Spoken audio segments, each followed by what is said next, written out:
स्तोत्र संहिता अध्याय 2 राष्ट्रांनी दंगल का मांडली आहे? लोक व्यर्थ योजना का करीत आहेत? परमेश्वराविरुद्ध व त्याच्या अभिषिक्ताविरुद्ध पृथ्वीवरील राजे उठले आहेत. सत्ताधीश एकत्र जमून मसलत करीत आहेत की चला आपण त्यांची बंधने तोडून टाकू, आपणावरील त्यांचे पाश फेकून देऊ.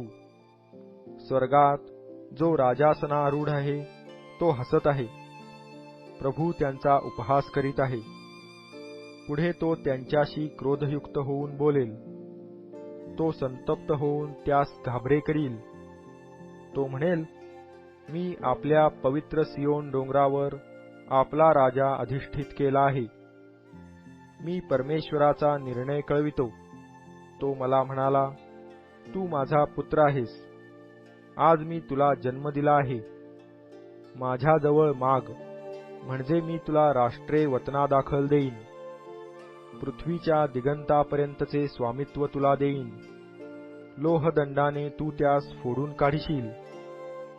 कुंभाराच्या मडक्यासारखा त्यांचा चुराडा करशील. राजांनो, आता शहाणे व्हा.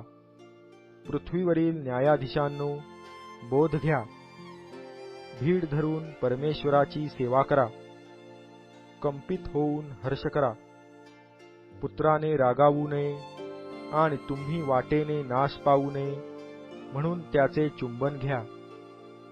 कारण त्याचा क्रोध त्वरित पेटेल. त्याला शरण जाणारे सगळे धन्य होत.